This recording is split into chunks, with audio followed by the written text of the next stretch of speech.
Good afternoon. Welcome to Victory Update for April 30th, 2020. My name is Greg Stevens, and today is the day you're going to want to DVR. You're going to want to call someone. If you're on Facebook, you can watch us right now. Besides our network, you can watch us right now on Facebook on the Victory Channel. So go to Facebook, go to the Victory Channel. You can interact with us as well on there. Today is going to be a great day. Tim Fox is the co-host with me. He's not seated here. We'll find out where he is in a moment. Catherine Hanley will be at the Partner Service Center, and a very special guest, David Barton, will be with us. That's why I told you to make sure that you're with us. Let me tell you about what we're giving to you for free this week. It's called Totally Protected. It's 2 CDs from Gloria Copeland, Live in the Secret Place the World Knows Nothing About. You can download it. It's an audio message. It's absolutely free at govictory.com/victory update. Okay, well, let's find out where everyone is. Joining me right now, down on the flight line, it looks like, is Tim Fox. Tim, what's happening down there? Well, hello, Pastor Greg. You know, things are coming together real nicely now for our drive-in service, which will be this Sunday at 10 a.m. Eastern. You can see behind me, the platform is up, the lighting's there, the video wall's coming up. Right before we came on the air, they were testing the audio system, and I can tell you it's pretty loud. So no matter where you come, no matter where you park here on Sunday, you'll be able to hear. And we want you to come Sunday. This is for you. We want you to come be a part of what we're doing here, this drive-in service. You hear them? Listen to that. That's not me singing, by the way. But anyway, but if you can't come, we want you to join us right here on the Victory Channel. We're going to bring all of it to you live. So make sure if you can't come watch us on Victory Channel. But hey, we got plenty of room. Everybody can come. So now we've been having church every week, but we've been doing virtual church. You know, people have been watching online right, or on television. But you're saying we're open again. We're open again, and I'm gonna tell you, I'm standing pretty much in the middle, and there's a lot of room behind me, a lot of room in front of me. So here's the thing I wanted, Greg. I want to find out who's going to come the farthest to come to this meeting this weekend. Okay, so we're coming, and we'll be in our cars, and we have a sound system, and I heard there's an FM radio. You'll be able to tune your car to the FM station. Is that correct? And here as well? Absolutely. We're going to try to make it as easy as possible for people to be a part of this service. But the best way is to get in your car, come down here, and be a part of. And Brother Copeland will be here. Pastor George will be here. We're going to have a good service, a lot of fun out here. Hey, audio went off, so now you can actually hear me. So we're going to have a lot of fun out here, Pastor Greg. Okay, thanks, Tim. Listen, get yourself back up here and join me, because we have David Barton is with us today. Before we go any further, let's check in with Catherine Hanley at the Partner Service Center. Catherine? Hi everyone, I'm down here at the Partner Service Center where we have trained prayer ministers on the phones right now praying with you at home. We have our morning prayer program every weekday, Monday through Friday, and we've been getting so many prayer requests and also testimonies of how the Lord is moving faithfully through prayer. I had Sarah from Carlsbad call in, and she was thanking us for bringing our supply and praying with her for her surgery. It went successfully and her brain tumor was removed. And I love the Word of God. It says we overcome by the blood of the Lamb and by the word of our testimony. And it's amazing when we see how our prayers, our partnership with you at home manifests in the miraculous move of God. So we want to encourage you, continue to call in. That number is 877-281-6297. And thank you so much for joining us. Back to you in the Victory Studio. Thanks, Catherine. Thank you so much. And that prayer line is open for you now. And those are licensed, trained prayer ministers. So make yourself available to that. Victory Update started. It was a dream. It was an idea. We had talked about these kind of things. And then when coronavirus, COVID-19 hit, it seems like several things got pushed forward, prayer being one of those, and this program. This program is designed to inform you, to let you know what different broadcasters and friends are doing on the network, and to give you news in the spirit of faith. So I want to take the moment right now to go to our correspondent, Mike Garofalo, with today's news break. Thanks, Greg. We have some good news to report in the quest to find a treatment for COVID-19. It's a new drug and it is showing promising results in shortening the recovery time. That the data shows that remdesivir has a clear-cut, significant positive effect in diminishing the time to recovery. This is really quite important for a number of reasons, and I'll give you the data. It's highly significant. If you look at the time to recovery being shorter in the remdesivir arm, it was 11 days compared to 15 days. Dr. Fauci, the U.S. government's top infectious disease expert, said on the Today Show this morning he expects approval for the emergency use of remdesivir to happen really quickly. Remdesivir was invented by Gilead a decade ago and has shown promise against a variety of viruses in laboratory and animal experiments. New numbers are out, and another 3.8 million Americans have filed for unemployment benefits. That brings the total number of coronavirus-related job losses since mid-March to more than 30 million. The job losses come after news the U.S. economy shrank at a rate of 4.8% last quarter. The sexual assault allegations against presumptive Democrat Party nominee Joe Biden by a former staffer dating back to the early 90s don't appear to be going away. Now the Washington Post editorial board is calling on the former vice president to address the claims. And House Democrat Caucus Chair Hakeem Jeffries of New York has also come out saying the claims should be taken seriously and investigated. Up until now, Biden's campaign staff has said the incident never happened. And Biden's campaign also announced today a vice presidential selection committee. It includes Biden's longtime friend and Connecticut Senator Chris Dodd, Delaware Congresswoman Lisa Blunt Rochester, Los Angeles Mayor and campaign co-chair Eric Garcetti, and former White House and Senate counsel Cynthia Hogan. Back to news relating to the coronavirus when it comes to the federal government's social distancing guidelines. President Trump said they won't be extended when they expire today. The guidance was issued 45 days ago, and now most states have incorporated them on their own as they begin to gradually open back up. I think a way of saying it, they'll be fading out because now the governors are doing it. I've had many calls from governors, Governor of Texas, Greg Abbott, and many governors, Tennessee, Arkansas. We're speaking to a lot of different people, and they're explaining what they're doing, and I am very much in favor of what they're doing. Increasing the number of coronavirus tests each state conducts is one of the keys to monitoring the spread. In California on Wednesday, the mayor of Los Angeles announced free coronavirus testing will be available to all county residents. The testing had been reserved for those with symptoms and essential workers.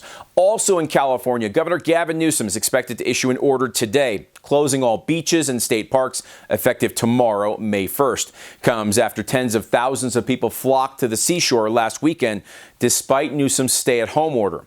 A memo sent to police chiefs around the state earlier this week mentioned the impending closure. And for the first time in more than 20 years, the water levels of the biblical Sea of Galilee, where Jesus walked on water, have reached capacity. But no one is there to enjoy it. At what should be peak tourism season, the lake is practically deserted, with visitors staying away due to the coronavirus outbreak. Back to you in the studio. Thank you, Mike. And I always look forward to what Mike brings us. You know, Tim, he was talking about California, and I have ties to California. Absolutely, you do. Yeah. I heard today from one of my sources, I haven't verified this yet, that the governor's already walked that back, that he's not going to close the beaches. And that's good news. I think sometimes we overreact. Fear can make you do that. Right. And a lot of what's going on is driven by fear. They say it's caution, but it kind of shrouds itself in fear, really. So, yeah, I'm glad he's done that. Yeah, me too. So, you try to keep a Californian away from a beach very long. Right. In warm weather. Absolutely. It's not pretty. It's not going to be pretty. It's not pretty. Okay, so today we want to get going forward with this, and we're going to go take our praise break in a minute with Steve and Charity Shelton are singing, and they have ties to Kenneth Copeland Bible College. This Saturday, there's a very special event at KCBC. It is a Kenneth Copeland Bible College virtual interest event. Mm-hmm. And matter of fact, instead of me just talking about it, let me just show you a spot and we'll come right back. Watch this. Are you interested in learning more about Kenneth Copeland Bible College? We're having a free virtual interest meeting Saturday, May 2nd at 2 p.m. Central Time, and you're invited to join us. Go to kcbiblecollege.org/interest to sign up and attend this free virtual meeting, and we'll waive the $100 application fee for those who join. As you seek God for the next step, let Kenneth Copeland Bible College help prepare you for His plan in your life and ministry. Yeah, if you have any interest at all in KCBC, you need to make sure that you join that meeting on the 2nd. And you don't want to miss that because it'll be very informational and you'll find out a lot of things about the Bible College. We're about to graduate our first class. It's absolutely amazing. Now, we want to tell you again about our free digital download, totally protected.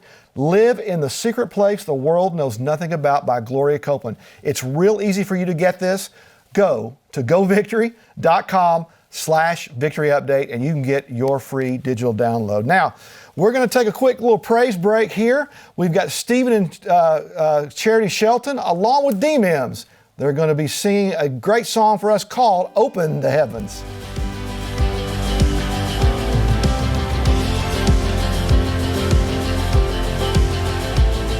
Our hearts, our hands, we're reaching out to see you move again.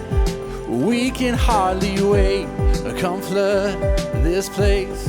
We're ready now. It's all about to change. Let your kingdom come. Let your will be done.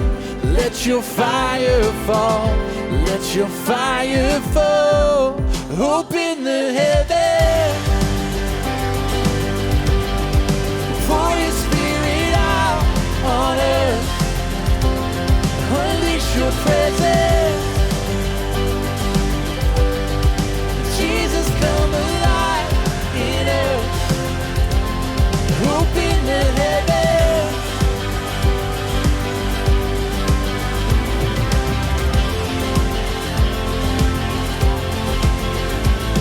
This time, this place, it's yours. Unlock the gates and open up the doors. Let your kingdom come, let your will be done. Let your fire fall, let your fire fall. Open the heavens. Pour your spirit out on us. Unleash your presence. Jesus, come alive in us. Open the heavens.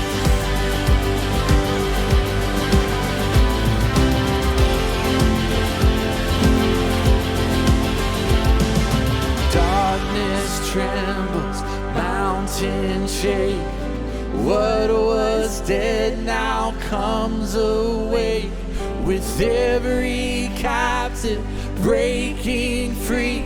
Right now, right now, right now. Darkness trembles, mountains shake. What was dead now comes away. With every captive breaking free. Right now, right now, right now. Open the heavens. Pour your spirit out on us. Unleash your presence. Jesus, come alive in us. Open the heavens.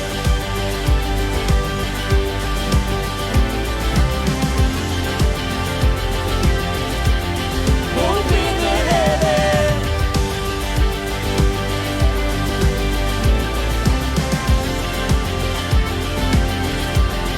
Open the heavens. All right, thank you so very much. It's nothing like living under an open heaven. All right, let's get to it. I'm excited about our guest, Tim. David Barton is the founder of Wall Builders, a national pro-family organization dedicated to presenting America's forgotten history and heroes, with an emphasis on the moral, religious, and constitutional foundation on which America was built. A national news organization has described him as America's historian, and Time magazine called him a hero to millions, including some powerful politicians. His website is wallbuilders.com. I visit it quite often. David Barton, welcome to the program today. So good to have you with us. Hey guys, great to be with you. Thanks for having me. Okay, so I have a little running thing here with Tim that I might be able to stump you today. Today is a famous day in American history, April 30th, 1789. Do you know what today is? Well, in 1789 is when George Washington was inaugurated the first president of the United States, the only unanimously chosen president who ran with no opposition. And in New York City, he was, there you go, Greg, sorry. In New York City, he became the first president. So there you go. There you go. He put his hand on the Bible, Yeah. bent down and kissed it and said, so help me God. So much significance to that day, so much significance to where we are today and Well, what we're supposed to be about. Yeah, go ahead. Yeah, if David. I can add into that, it's really quite distinctly different from New York City today. Because back then, at that point in time, you had 8 different religious activities that were part of his inauguration. Wow. It was there in New York City. The governor of New York was there as part of that. The entire House, the Senate, all the Congress, all the federal officials all went to church together. They all heard a sermon together in church. That was part of the inauguration. So it's not like we're going to have an inaugural service that you can go to if you want to. No. All of Congress went together in joint unison. So very distinctly different from what's happening in New York today, which has taken a very secular approach in many ways. The governor of New York actually made a point to say, hey, God is not the one who's helping bring down the numbers here. We did that. It wasn't God. It wasn't prayer. It wasn't religion. Quite a different tone from what it was in 1789 when the whole city was gathered around religious activities. And the first activity of the day was the people of New York City went to their churches and had a prayer service for the inauguration that was to happen just a few hours later. That's the first thing that set the tone. Quite different from what we see in New York City today. That church is still there. St. Paul's, I believe it is. It's still there, right? Yeah, the church where Congress went that morning and really where they kind of made a covenant. They started out with saying, hey, we dedicate this. And the newspapers in New York City said, we're dedicating this country and the chain of events of this country to Almighty God. They did that there in the church. When 9/11 hit, that church was in the 9/11 zone, and where all the buildings came down, that church still stands. So to this day, that church still stands, really untouched largely by the 9/11 explosion that took out the rest of the block. That church still stands. That's a sign of the covenant. Okay, David, what's been happening with you and wall builders during this coronavirus? What's going on with you guys? Very busy legislatively. There's a lot of stuff going both at the federal level and at the state levels. Part of it is learning lessons. We're facing some things that we've never faced before, at least we think that. And yet you go back in history and there's really a lot we've already faced. We've already been down this road, but because we don't study history, you don't know it. But let me put a couple of perspectives on this. Number one, isolation, quarantine, that's nothing new. We've had all sorts of epidemics. We've had yellow fever epidemics, cholera epidemics, diphtheria epidemics, measles epidemics, polio epidemics. We can go, just you name it. So you look at the lethality of this, and this has terrified a lot of Americans. We see right now, and the overall mortality rate in America right now is we're looking at about 1/100th of 1%. Or every 1 million Americans, 167 are dying. So 1/100th of 1%. But if I take you back to the yellow fever epidemic of 1630, the mortality rate was 70% of the population. Wow. Not 1/100th of 1%. 70% of the population was wiped out in that pandemic. If you look at New York City right now has the highest death rate in the nation. They are at about, their percentage is 0.2 of 1%, or every 1,000 New York citizens, 2 people die out of 1,000. So that's the highest in the nation. New York deaths account to about 1/4 of all the total American deaths, 55,000 American deaths. But when you look at other cities who had pandemics like 1793, the yellow fever that hit Philadelphia, it was not 0.2 of 1%, it was 25% of the city. So instead of 2 out of every 1,000, you were looking at 250 out of every 1,000. Much more lethal than it is now. Even in terms of sheer numbers, while we're looking at 55,000 deaths as of today with COVID in America, if you go back to 1968, there were 100,000 deaths with the Hong Kong flu. If you go back to 1957, there were 116,000 American deaths with the Asian flu. If you go back to 1918, there were 675,000 American deaths with the Spanish flu. And population is much smaller in America then than it is now. So we act like this is something new. It is not. There's a lot of lessons from history, both about faith and how we respond, what we do at times of crisis with God, also what the role of government is.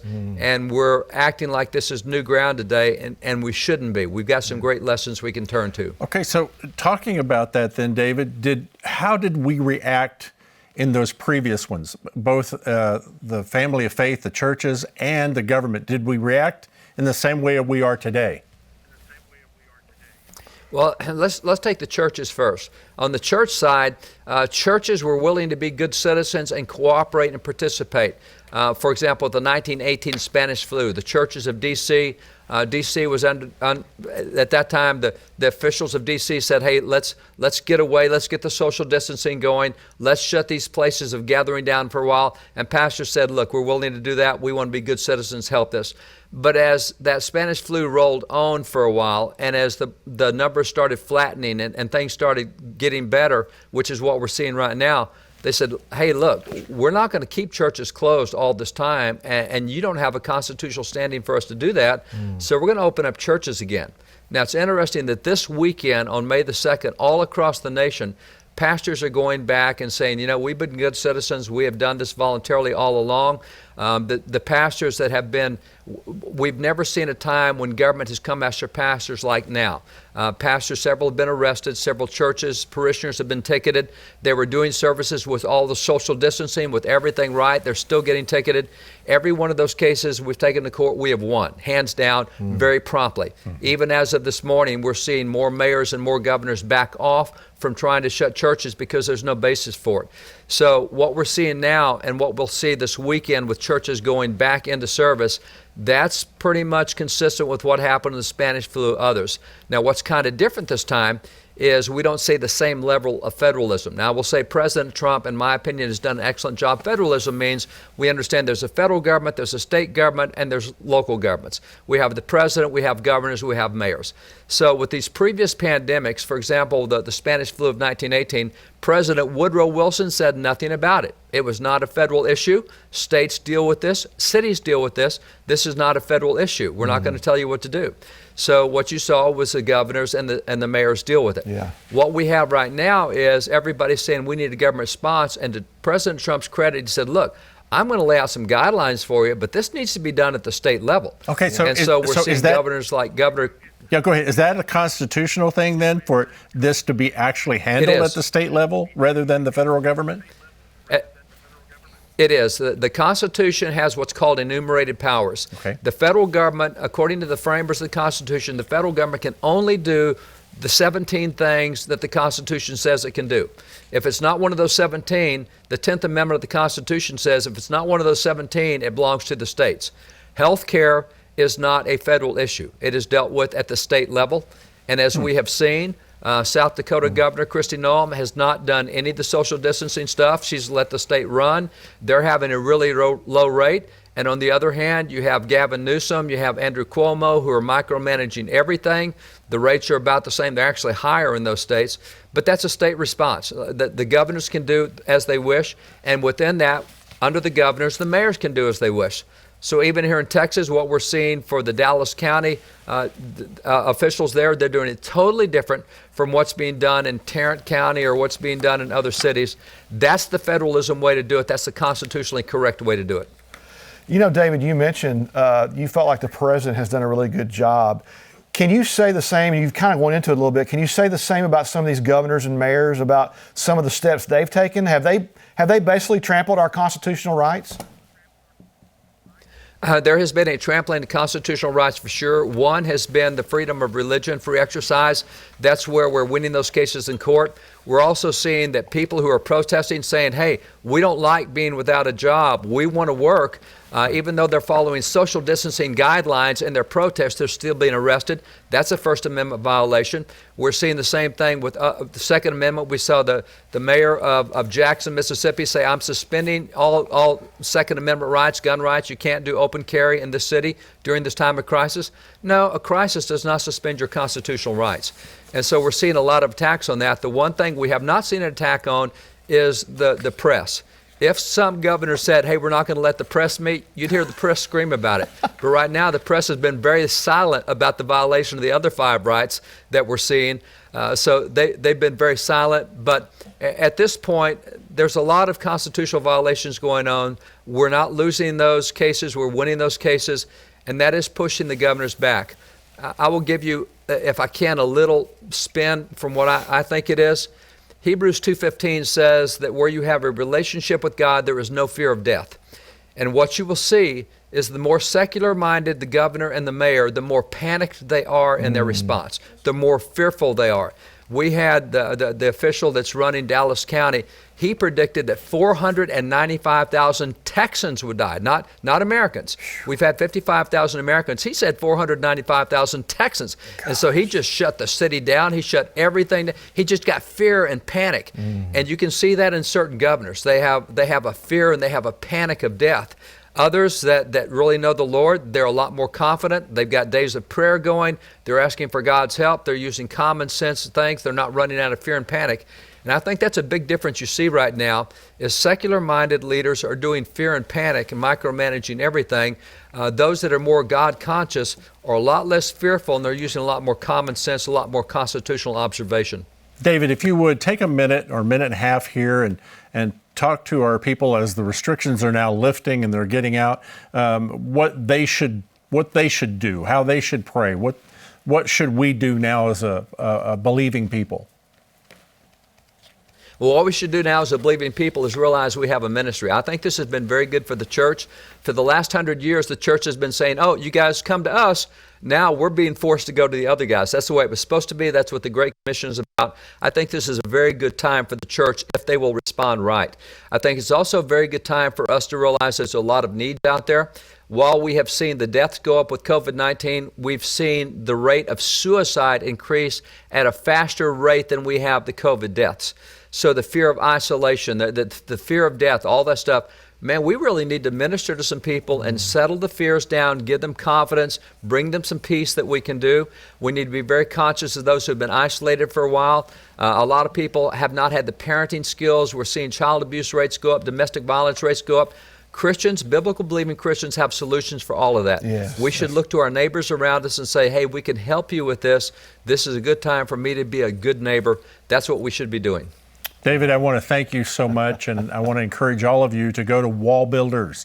Go to the website. There it is on the screen, wallbuilders.com. Yeah. Your kid's writing a report for school. When school comes back, go to Wall Builders for your historical facts. David, thank you so much. Yeah. You are such a great friend to this ministry, and we honor you and love you, respect you, and we bless you. Yeah, thank you, David. In Jesus' name, thank you for being with us today.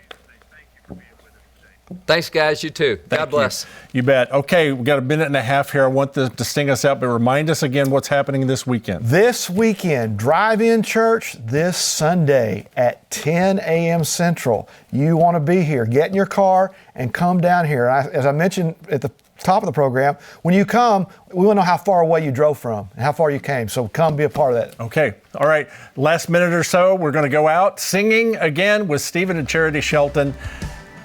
And we'll see you tomorrow. Break down every wall. We'll watch the giants fall. Fear cannot survive when we praise you, the God of breakthrough.